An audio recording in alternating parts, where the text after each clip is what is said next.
Hello everyone, कैसे हैं आप? आई होप आप अच्छे से होंगे। सो माय डियर स्टूडेंट्स, अभी मैंने इस चैनल के थ्रू आपके लिए इम्पॉर्टेंट क्वेश्चन की सीरीज स्टार्ट कर रखी है। तो सीरीज के अंडर फर्स्ट चैप्टर मैंने कंप्लीट कर लिया है, that is statistics. Very important chapter and very easy. Final में इसकी जो वेटेज है 7 मार्क्स है। लॉन्ग आंसर का एक क्वेश्चन आपको इसी चैप्टर में से मिलेगा, स्टैट में से। ये चैप्टर कंप्लीट हो चुका है। इसके वीडियो लेक्चर्स, इसका पीडीएफ की फॉर्म में आपकी एक असाइनमेंट मेरे टेलीग्राम चैनल पे मिलेगी। प्लीज़ आप उसको प्रैक्टिस कर लेना। तो आपके 7 मार्क्स कंफर्म है स्टैट चैप्टर से। तो अभी मैं सेकंड चैप्टर पे हूँ, जो मैंने सिलेक्ट किया है ट्रिग्नोमेट्री। इसका एक लेक्चर हो चुका है जिसमें मैंने एक्सरसाइज 8.1 और 8.2, ठीक है, एनसीईआरटी से 2 एक्सरसाइज के जो इंपॉर्टेंट क्वेश्चंस हैं वो मैं डिस्कस कर चुका हूँ, एक ही लेक्चर हुआ है। और इसका पीडीएफ अभी मैं बना रहा हूँ। और इस टाइम पे जितना भी हमारे पास टाइम बचा हुआ है, आपको हर चैप्टर का उतना ही कंटेंट प्रिपेयर करना है जितना मैं आपको प्रोवाइड कर रहा हूँ, through video lecture and in the form of PDF in my Telegram channel. तो आप सिर्फ मेरे पीडीएफ की जो असाइनमेंट है उसको पूरा पूरा सॉल्व करो, हर क्वेश्चन को सॉल्व करना। बहुत लिमिटेड कंटेंट में आपको दे रहा हूँ। और वीडियो लेक्चर को ज़रूर देखो, वहाँ टेक्निक कुछ सिखाई जा रही है कि क्वेश्चंस कैसे आपको टैकल करने हैं, ठीक है। तो आज ट्रिग्नोमेट्री का सेकेंड लेक्चर है, जिसमें मैं एक्सरसाइज 8.4 को कवर करूंगा। अरे सर, ये एक्सरसाइज ये तो बड़ी डिफिकल्ट है। अरे बेटा, घबराना नहीं है, डिफिकल्ट कुछ नहीं है। बस आप मन बनाओ कि इस एक्सरसाइज को बस आपने करना ही करना है। तो अगर आप मेरे को पूछोगे सर इस एक्सरसाइज में इंपॉर्टेंट वाले क्वेश्चंस बता दो, अरे भाई मैं कुछ नहीं बताने वाला इसमें ऐसा कुछ इंपॉर्टेंट। ये कंप्लीट एक्सरसाइज ही इंपॉर्टेंट है। 8.4 इज वेरी इंपॉर्टेंट एक्सरसाइज, कोई पता नहीं कहाँ से कौन सा क्वेश्चन उठ के आ जाएगा। तो मैं इस एक्सरसाइज के अंदर जो कॉन्सेप्ट है पहले वो एक्सप्लेन करूंगा, और फिर मैंने कुछ सिलेक्टिव क्वेश्चन रखे हैं वो मैं आपको करवाऊंगा। तो अगर आप पूरा इसका हर क्वेश्चन देखना चाहते हो तो मैंने ऑलरेडी ट्रिग्नोमेट्री पढ़ा रखा है इसी चैनल के थ्रू। लिंक आपको मिल जाएगा डिस्क्रिप्शन पे, बस आपने क्लिक करना है, जो मर्जी क्वेश्चन आप देख सकते हो, ठीक है। तो अभी मैं सिलेक्टिव क्वेश्चन कराऊंगा, बट पहले मैं इसका कॉन्सेप्ट आपको सिखाऊंगा। आपको ये भी पता होना चाहिए ट्रिग्नोमेट्री में एक्सरसाइज 8.3 डिलीटेड है, ये नहीं करनी। और एक्सरसाइज 8.4 का जो क्वेश्चन नंबर 2 है वो सॉरी क्वेश्चन नंबर जो 3 है वो भी नहीं करना, ये सिलेबस में नहीं है फॉर दिस सेशन, राइट। तो अभी हम पहले इस एक्सरसाइज में जो आइडेंटिटीज इन्वॉल्व है उनको डिस्कस कर लेते हैं, उसके बाद हम क्वेश्चंस लेते हैं। तो मेरे बच्चे, फर्स्ट जो आपकी आइडेंटिटी है इसमें sine square theta plus cos square theta equal to 1, यानी जो साइन और कॉस रेशो होती है अगर हम उनका स्क्वायर करके उनको प्लस करें तो हमेशा 1 आता है। इसका प्रूफ डिटेल में मैंने पढ़ा रखा है, लिंक आपको मिल जाएगा डिस्क्रिप्शन पे, आप प्रूफ भी देख सकते हो। कई बार प्रूफ भी आ जाता है, geometrically proof that sine square plus cos square 1 कैसे होता है, तो वो भी आपको करना होगा। तो मेरे बच्चे, ये आपके पास आइडेंटिटी आ गई। ये आइडेंटिटी सबको मोस्टली याद हो ही जाती है, तो इसलिए टीचर भी यही सिखाता है कि जो भी प्रूव वाले क्वेश्चन आते हैं तो आप साइन कॉस में चेंज कर लिया करो, तो जल्दी हो जाता है। क्योंकि आइडेंटिटीज बड़ी कंफर्टेबल लगती है सबको, क्योंकि फर्स्ट आइडेंटिटी यही है, तो ये माइंड में फिट हो जाती है। तो इससे और भी रिजल्ट बनाए जा सकते हैं, जैसे कॉस स्क्वायर को उधर ले जाऊंगा तो ये 1 माइनस कॉस स्क्वायर बन जाएगा। और ये 1 माइनस कॉस स्क्वायर एक पुरानी जो बचपन की आइडेंटिटी है स्क्वायर माइनस बी स्क्वायर, वैसा भी कुछ दिख रहा है, तो उसको मैं ए प्लस बी और ए माइनस बी की फॉर्म में भी लिख सकता हूँ। इसी तरह से अगर मैं साइन स्क्वायर को उधर ट्रांसफर करूं तो ये 1 माइनस साइन स्क्वायर लिखा जाएगा, तो इसको मैं लिख सकता हूँ 1 plus sine into 1 minus sine, ठीक है। तो ये हमारे पास फर्स्ट आइडेंटिटी के कुछ रिजल्ट आ गए, बस इतने ही रिजल्ट आपको दिमाग में रखने। अगर आपको ये याद नहीं होते तो मेरे बच्चे कुछ नहीं है, थोड़ा सा टाइम स्पेयर करके ना उन टॉपिक्स की लिस्ट बना लो जो आपको डिफिकल्ट लगते हैं पूरे सिलेबस में, उनकी लिस्ट बना लो। मतलब आपको आ रहे हैं 14 चैप्टर्स, तो 14 चैप्टर्स में कुछ चैप्टर ऐसे होंगे और उन चैप्टर के अंदर कुछ कॉन्सेप्ट ऐसे होंगे जो आपको डिफिकल्ट लगते हैं। अरे उनके अलग से लिस्ट बना के उनके डेली बेसिस पे उनकी प्रैक्टिस करो, तो एक टाइम आएगा आफ्टर 10 और 15 डेज वो आपको ईजी लगने लगेंगी। बस यही एक रास्ता होता है, जो डिफिकल्ट लगता है उसको ऐसे टैकल किया जा सकता है, डेली बेसिस पे उसको प्रैक्टिस किया करो।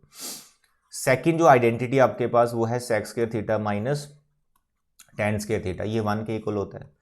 यहाँ से और भी रिजल्ट बनाए जा सकते हैं, जैसे पहले ही मेरे को ये दिख रहा है ए स्क्वायर माइनस बी स्क्वायर, तो पहला रिजल्ट ही इसका ये है कि इसको मैं लिख सकता हूँ ए प्लस बी इंटू ए माइनस बी की फॉर्म में।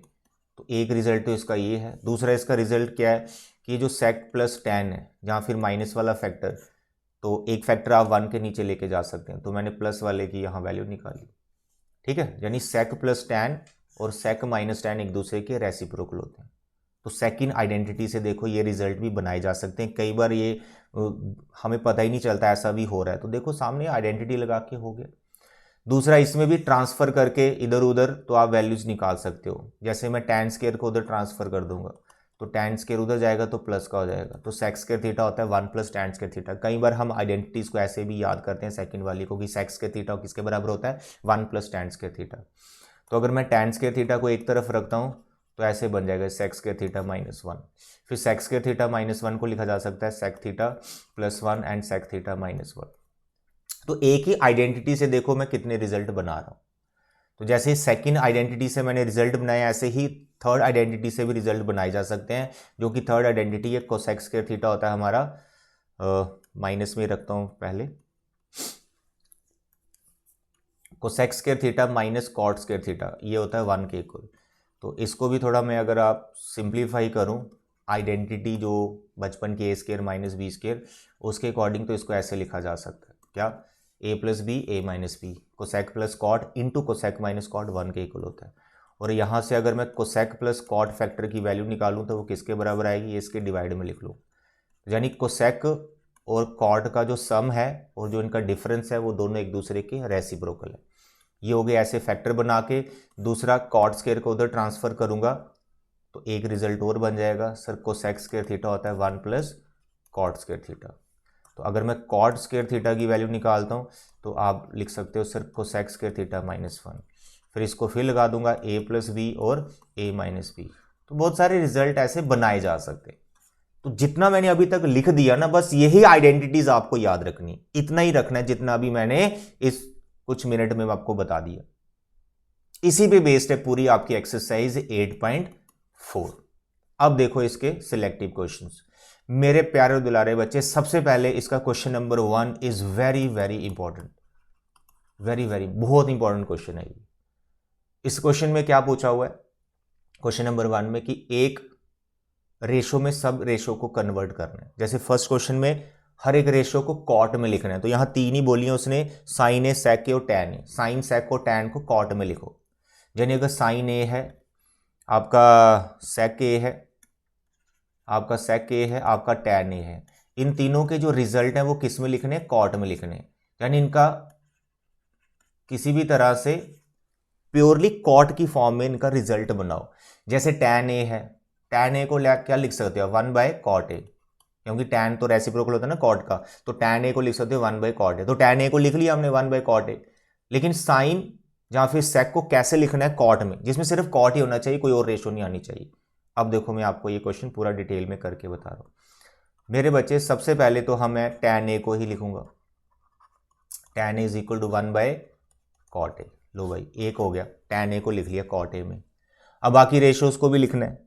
तो कई बार हमारे माइंड में नहीं आता कि सर कैसे लिखे यार, समझ नहीं आ रहा। तो इस टाइप के क्वेश्चंस में ये जो आइडेंटिटीज मैंने बताई हैं वो हमारे काम आती हैं।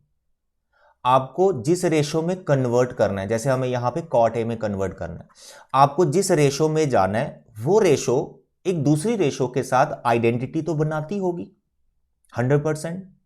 तो कॉट ए किसके साथ अपनी आइडेंटिटी बनाती है, कोसेक के साथ। तो वो आइडेंटिटी आपको लिखनी है, उससे आपका कोसेक बदल जाएगा कॉट में।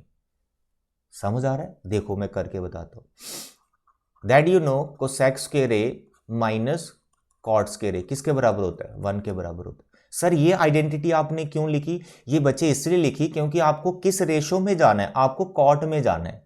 तो मैं बोल रहा हूं कॉट किसी रेशो के साथ कोई आइडेंटिटी बनाती होगी, तो कॉट कोसेक के साथ आइडेंटिटी बनाती है, जो मैंने लिख दी। इससे क्या होगा कि मैं कोसेक ए की वैल्यू निकाल लूंगा इन टर्म्स ऑफ कॉट। देखो कैसे, अभी पीछे करके बताया। कोसेक स्क्वायर ए ये इधर चल जाएगा 1 प्लस कॉट स्क्वायर ए, और आपका जो कोसेक ए है वो हो जाएगा plus minus √1 plus cot square A. Plus minus का ऑप्शन आता है, बट आपके सिलेबस में जो एंगल ए है वो हमेशा अक्यूट है, तो आपको प्लस का साइन ही रखना है। अगर मेंशन कुछ नहीं है तो आप प्लस माइनस दोनों भी लिख सकते हैं, कोई मार्क्स नहीं करते। लेकिन अगर उसने लिखा है जो ए है वो अक्यूट एंगल है बिटवीन 0 एंड 90 डिग्री, तो आप पॉजिटिव वाला ही साइन रखिए। फिलहाल मैं यहाँ पे दोनों लेके चल रहा हूँ। तो मेन यहाँ पर ये है कि मैंने कोसेक ए को कैसे कॉट में लिख लिया, ये देखो। तो हो गया, कोसेक ए को 1 प्लस कॉट ए भी लिख लिया। ठीक है, चलिए प्लस माइनस से अगर आप कंफ्यूज हो रहे हैं तो मैं यहां पे माइनस वाला टर्म नहीं ले रहा हूं। अब ठीक है, कोसेक ए को लिख लिया √1 प्लस कॉट स्क्वायर ए, और यहां बता देंगे ए कौन है, acute angle, A is acute angle. Done. अब जब कोसेक को आपने लिख लिया तो जिस रेशो को आपने लिखा होगा तो ये कोसेक किसी का रेसिप्रोकल होगा। किसका रेसिप्रोकल है सर, ये तो साइन का रेसिप्रोकल है। तो इस तरह से आप साइन को भी लिख पा रहे होंगे। जैसे कोसेक को क्या लिख दिया, मतलब कोसेक से पता चला ये साइन का रेसिप्रोकल है, तो साइन ए को क्या लिख सकते हैं सर, ये तो कोसेक का रेसिप्रोकल है, तो इसका मतलब इसको ऐसे लिख सकते हैं 1/1 plus cot square A, that's all. Sine A को भी लिख लिया। तो उसने तो मुझे सेक को और वो पूछा हुआ है, तो मैं सारी रेशो आपको लिख के बता रहा हूं। देखो टैन को बदल दिया, कोसेक को बदल दिया कॉट में, साइन को बदल दिया कॉट में। रेसिप्रोकल से तो डायरेक्ट उल्टा ही करना उसको, कोसेक को साइन लिखा तो इसको उल्टा करके लिख दिया, दोनों एक दूसरे के रेसिप्रोकल। तो टैन कोसेक और साइन हो गए। अब दो बच गए, कौन कौन, आपका सेक बच गया और कॉस बच गया। ये भी आप लिख सकते हो बड़े मजे से। अगर माइंड में क्लिक ना आए, एक आइडेंटिटी यूज होती है, जो कोई भी आइडेंटिटी लग जाती है जिस रेशो में कन्वर्ट करना उसके अकॉर्डिंग। एक आइडेंटिटी से बात बनती है, दूसरा रेसिप्रोकल से बात बनती है, तीसरा अगर कुछ भी माइंड में ना आए इतना लिखो जरूर, टैन ए किसके बराबर होता है sir, sign A upon cos A. ये बड़ा काम आता है, जब टैन ए है जहां फिर कॉट ए हो। तो मैंने टैन ए को लिखा साइन अपॉन कॉस। मैं टैन को बदल चुका हूं कॉट में, मैं साइन को बदल चुका हूं कॉट में, लेकिन कॉस नहीं बदला अभी मैंने कॉट में। तो यहां से कॉस का वैल्यू निकाल लो। तो देखो सबसे पहले हम क्या करेंगे, क्रॉस मल्टीप्लाई कर देते हैं। तो साइन ए किसके बराबर आ गया sir, it is cos A into tan A. तो मुझे कॉस ए का वैल्यू आएगी, तो कॉस ए का वैल्यू कितना आ गया sir, sign A upon tan A. Low, cos A को मैं लिख सकता हूं sign A upon tan A. Okay, अब जो टैन है वो किसका रेसिप्रोकल होता है, कॉट का। तो टैन को ऊपर ले गया मैं, तो ये बन गया कॉट ए। और जो साइन है वो किसका रेसिप्रोकल होता है, कोसेक का। साइन को नीचे ले आया, ये कोसेक हो गया। जरूरत नहीं है, बस ऐसे ही थोड़ा सा बता रहा हूं कि ऐसा ऐसा हम कर सकते हैं। तो देखो कॉस ए को मैं कॉट और कोसेक में लिख चुका हूं, और कॉट तो आ ही गया, नीचे कोसेक है, कोसेक का पीछे आपने वैल्यू निकाला होता है। अभी अभी वैल्यू निकाला कोसेक का, देखो क्या, √1 प्लस कॉट स्क्वायर ए। आते समझ। तो इस तरह से मैंने कॉस ए को भी बदल लिया है प्योरली इन कॉट। तो ये क्वेश्चन की डिमांड है। तो अभी सेक बचा, तो सेक किसका रेसिप्रोकल होता है सर जी, कॉस का। तो अगर कॉस इसके बराबर है तो इसका रेसिप्रोकल सेक होगा। तो अंडर वाली टर्म को ऊपर ले जाओ और नीचे आ गया कॉट ए। तो इस तरह से आप हर एक रेशो को एक दूसरी रेशो में बदल सकते हो। मैंने यहां पे कॉट में बदल के दिखाया, आप टैन में, साइन में, कॉस में, सेक के, किस में भी बदल सकते हो। ठीक है, तो ये first question is very important. Question number 2 you can do, it's a very simple question and similar to question number 1। उसमें आपको हर एक रेशो को सेक में बदलना है, सेक में बदल लेना, कॉर्ड में मैंने बदल दिया, सेक में हो सकता है। ठीक है, नाउ द क्वेश्चन नंबर 4, जो कि एक इजी क्वेश्चन है, लेकिन मैं इसको इंपॉर्टेंट क्वेश्चन में रखूंगा। रीजन क्योंकि सभी एमसीक्यूज हैं, और आपको पता है आपको 20 एमसीक्यूज आने हैं फाइनल बोर्ड एग्जाम में। क्वेश्चन नंबर 4 को बिल्कुल मत छोड़ना, क्योंकि बहुत ज़्यादा इजी है। तो मैं अभी नहीं करवा रहा हूँ, ऑलरेडी मैंने करवा रखा है, आप वहाँ से भी देख सकते हो, बट आप इसको अभी प्रैक्टिस में कर लेना। MCQs are very important for upcoming final exam. Final board में 20 एमसीक्यूज आने, हो सकता है ट्रिग्नोमेट्री के जो 2-3 आने इसमें से एक निकल रहे।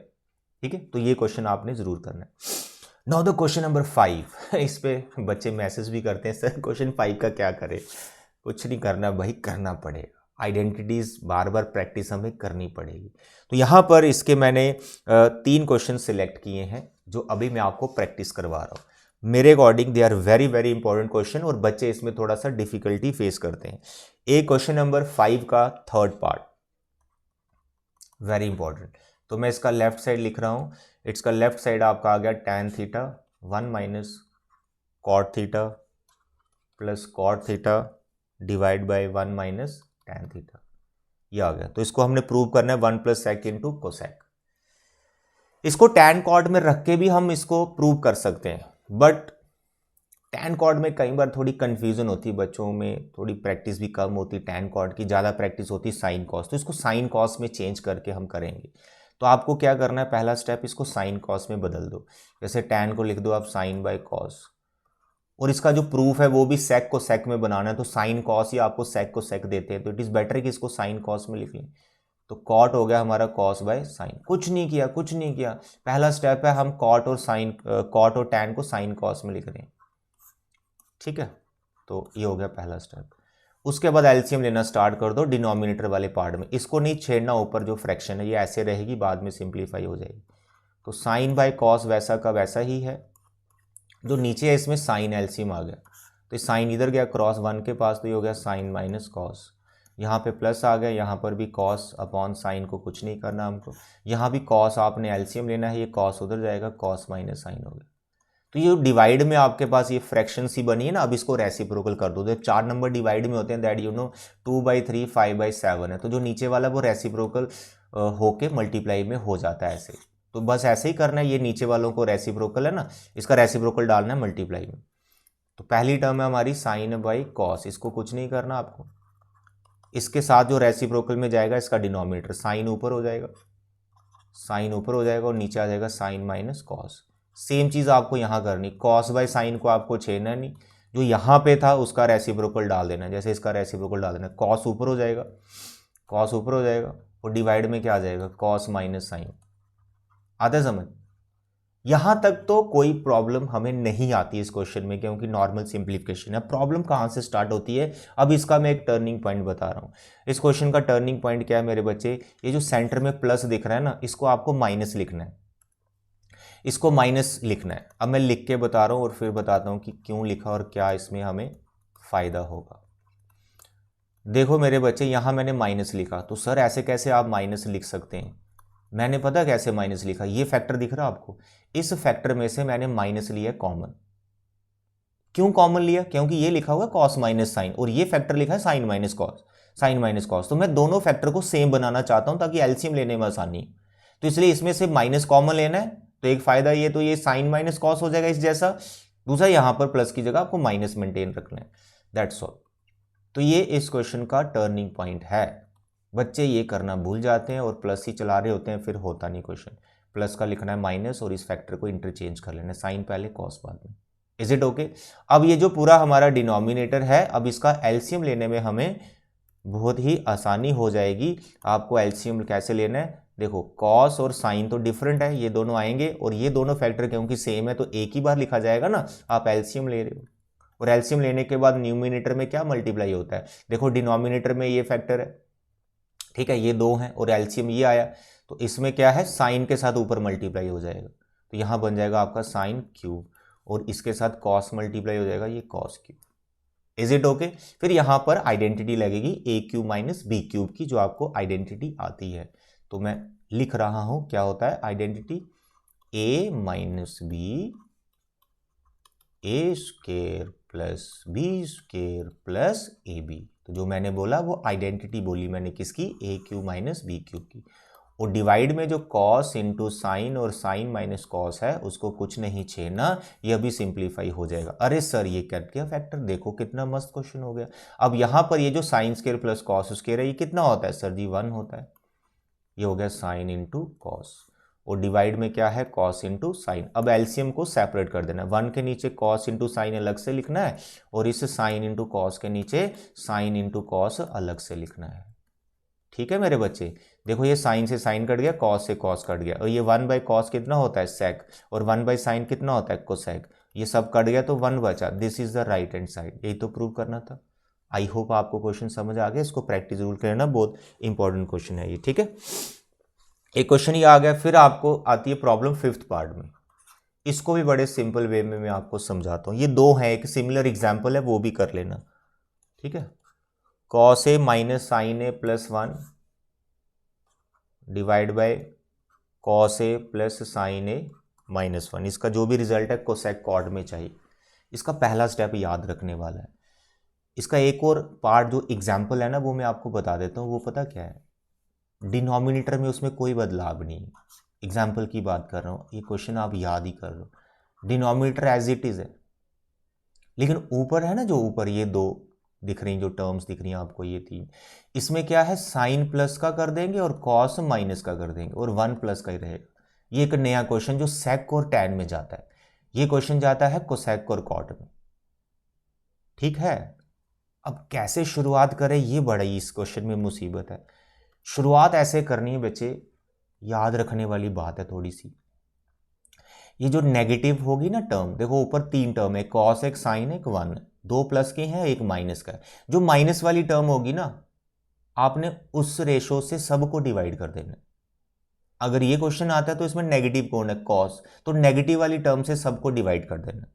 जहां फिर ऐसे सोच बना लो, जहां फिर ऐसे सोच बनाओ, ये वन दिख रहा है ना आपको लास्ट में, ये कैसे हमें कॉट या कॉट कोसेक में ले जाएगा, कॉट में तो नहीं, कोसेक में ले जाएगा।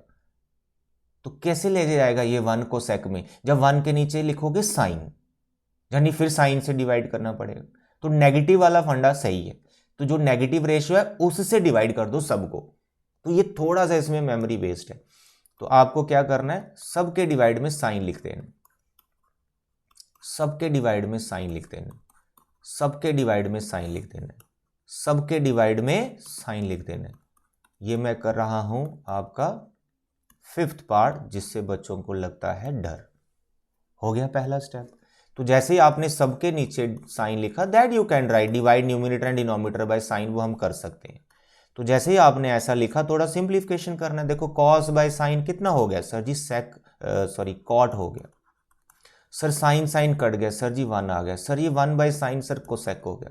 लो भाई, आ रहा है ना मजा, तो बनता हुआ नजर आ रहा है, जो बनाना है ना कोसेक कॉट, वो देखो बनता हुआ नजर आ रहा है। कॉस बाय साइन सर ये कॉट हो गया सर, ये साइन साइन कट गया सर, वन हो गया सर, ये one by sine sir cosec हो गया। लो भाई, इसके बाद एक चीज और दिमाग में रखना, ये जो डिनोमिनेटर में आया ना, इसको कुछ मत करना अभी, इसका कोई रोल नहीं है, ये कट जाएगा लास्ट में, कैंसिल हो जाएगा।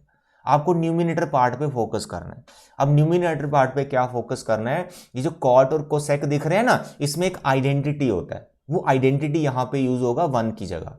तो पहले थोड़ा सा अरेंज करना है। अरेंज क्या करना है, जो कोसेक है इसको पहले लिख लो, उसके बाद है आपका प्लस कॉट ए, इसको लिख लो, फिर है आपका वन, और डिवाइड वाले को नहीं छेड़ना, बिल्कुल भी नहीं छेड़ना।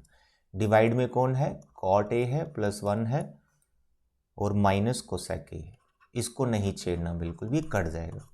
अब क्या करना है, जो वन दिख रहा है ना, वन, वन की जगह आपको लिखना है आइडेंटिटी, जो अभी मैंने तीन दिखाया उसमें से एक, कौन सा, थर्ड वाला। थर्ड वाला बोले तो कोसेक और कॉड में जो आइडेंटिटी है वो लिखना है वन की जगह। बस यही इस क्वेश्चन का भी टर्निंग पॉइंट है, उसके बाद ये क्वेश्चन हो जाएगा। वन की जगह क्या लिखना है आपको, cosec square A minus cot square, bracket use करना, नहीं तो माइनस का गलती लगता है। तो cot A plus one minus cosec A, ये आ गया। अब क्या करेंगे, अब क्या करेंगे, अब बड़ा ही मस्त स्टेप है, ये दिख रहा है ना आपको, अभी आइडेंटिटी सिखाई तो मैंने फैक्टर बना के दिखाए दो, ऐसे इसके अब फैक्टर बना लेने, a प्लस बी और a माइनस बी, ऐसे फैक्टर बने। और डिवाइड में आपका चल रहा है cot A plus one minus cosec A. ठीक है, आइडेंटिटी लगाई वन की जगह, उसके फिर फैक्टर बना दिए। अब फैक्टर बनाने के बाद आप ध्यान से देखो, ये वाला फैक्टर जो प्लस वाला है, और यहाँ भी देखो वही फैक्टर आ गया, ये फैक्टर हमारा कॉमन आ जाएगा। तो कॉमन लिखेंगे ना, तो यहाँ पर क्या लिखेंगे हम, वही फैक्टर जो कॉमन आ रहा है, कोसेक के प्लस कॉट ए। जब ये फैक्टर कॉमन आया तो यहाँ पे वन बचेगा, है ना, ये फैक्टर जब बाहर चला गया तो यहाँ क्या बचेगा, वन, वो वन आ गया। और ये फैक्टर जब बाहर चला गया तो पीछे ये माइनस वाला फैक्टर बचेगा। तो माइनस बाहर भी है, उसका भी खास ख्याल रखना, क्योंकि माइनस की वजह से हमें गलती लगता है यहाँ पर, दैट्स ऑल। और जो डिवाइड में है उसको नहीं छेड़ना है, प्लस वन माइनस कोसेक के। अब क्या करना है, ये जो माइनस है ना, ये अंदर मल्टीप्लाई करो। तो मैंने बोला था ना डिनोमिनेटर वाला कट जाएगा, तो अभी वो कटने वाला है, डिनोमिनेटर वाला कैंसिल होने वाला। ये आ गया माइनस कोसेक के, यहाँ आ गया प्लस कॉट ए, और डिवाइड में आपका है कोसेक के प्लस वन माइनस कॉट है, यार कोसेक कहाँ लिख दिया, कॉट है, ये कॉट है, ये कॉट है, ठीक है, कोसेक ए। अब देखो ये वाला फैक्टर और जो पीछे बड़ा वाला फैक्टर बच रहा है, ये वाला फैक्टर, ये वाला फैक्टर क्या सेम है? बिल्कुल सेम है। ये कॉट ए प्लस का, कोसेक माइनस का, 1 प्लस का, तो ये पूरा फैक्टर कट जाएगा। तो पीछे क्या बच रहा है? कोसेक के plus cot A. That's all. This is a right hand side जो आपको प्रूव करना है। आता है समझ? That's all. आगे इसको साइन कॉस में भी बदल सकते हैं, अगर पूछा तो that you can change. Cosec को 1/sin लिखना है, कॉट को cos/sin लिखना है। तो दूसरा ये हो गया। फिर इसका एक क्वेश्चन और मैंने यहाँ पर जो समझता हूँ बच्चे थोड़ा सा बना नहीं पाते हैं, तो वो है इसका 9th पार्ट। बहुत इजी है, बहुत इजी।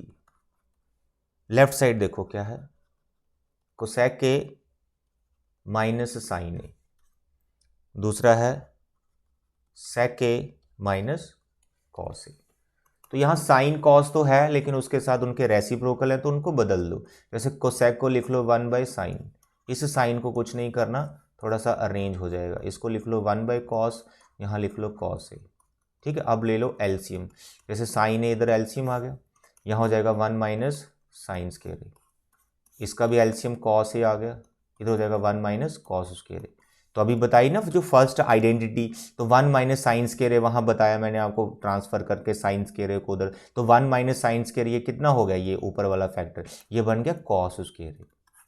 डिवाइड में कुछ नहीं करना है। और 1 - cos स्क्वायर ए कितना हो गया सर? ये sin स्क्वायर ए हो गया, और डिवाइड में हो गया cos ए। तो ये cos इससे कट गया, ये sin इससे कट गया, तो कुल मिलाकर जो आपके पास बच रहा है वो बच रहा है सर cos ए इंटू साइन। तो यहाँ पर हम रुक जाते हैं और राइट साइड नहीं बना पाते हैं। कुछ नहीं करना, इसके डिवाइड में 1 बचा हुआ है।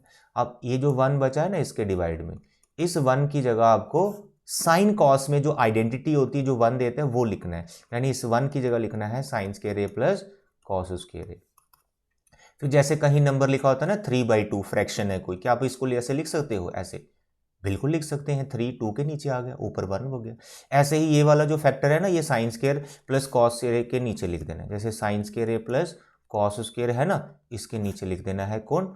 कॉस ए इंटू साइन ए। मतलब ये ऊपर से उठाया और इनके डिवाइड में लिख दिया। जैसे 3 ऊपर से उठाया, 2 के डिवाइड में लिख दिया, ऐसे ही बना दिया इधर। That's all. अब हो जाएगा। साइन स्क्वायर और कॉस स्क्वायर का एलसीएम सेपरेट कर दो। यहाँ ऊपर 1 बचा है, कॉस स्क्वायर का एलसीएम सेपरेट करो, कॉस ए इंटू साइन ए, और साइन स्क्वायर का एलसीएम सेपरेट करो, कॉस ए इंटू साइन ए। आ गई राइट हैंड साइड। देखो ये से कट गया, ये से कट गया, 1/cos/sin बचा सर, ये कॉट ए होता है। यहाँ sin/cos बचा, ये टैन होता है। क्या यही बनाना था? बिल्कुल यही बनाना था। Is equal to the right hand side. Hence prove. ये 3 क्वेश्चन बहुत ज़्यादा इंपॉर्टेंट है, और बाकी क्वेश्चन मैं ये नहीं बोलता कि इंपॉर्टेंट नहीं है, आने को कोई भी आ सकता है, बट ये 3 बच्चों को डिफ़िकल्ट लगते हैं, और एग्जामिनर, टीचर, बोर्ड वाले भी कई बार यही क्वेश्चन घुसा देते हैं पेपर में। तो आप इन तीनों को परफेक्ट करना और बाकियों को भी अच्छे से रिवाइज कर लेना मेरे बच्चे, ठीक है। टोटल 10 पार्ट हैं इसके, तो एग्जाम्पल्स भी देख लेना। 8.4 इज़ वेरी इंपॉर्टेंट एक्सरसाइज यार। लॉन्ग आंसर टाइप तो नहीं आएगा ट्रिग्नो से, 3 मार्क्स का बैठेगा, 2 मार्क्स का बैठेगा, 3 MCQs आने हैं, 3 मार्क्स का, 2 मार्क्स का, और 3 MCQs आने। टोटल ये है आपका 8 मार्क्स का चैप्टर। तो NCERT लेवल से मैंने ये आपको सब इंपॉर्टेंट बता दिया है ट्रिग्नो का। अब मैं एक वीडियो लेक्चर इसका बनाऊंगा जिसमें कुछ और इंपॉर्टेंट एक्स्ट्रा क्वेश्चंस मैं लेके आऊँगा, ठीक है। उसके बाद इस चैप्टर को पैक करेंगे और PDF आपको टेलीग्राम चैनल पे मिल जाएगा। तो मेरे बच्चे ऐसे मेहनत करते रहो, आपके बहुत अच्छे मार्क्स आने वाले हैं फाइनल में। डेट शीट आ गई है ठीक है, घबराना नहीं है, डरने का नहीं है। ये सब मैंने बताया आपको लास्ट वीडियो में, डरने का नहीं, पेपर बहुत ईजी आता है, बस आपने टाइम वेस्ट नहीं कर, राइट। तो आज की वीडियो में इतने बच्चे, thank you, bye bye and take care.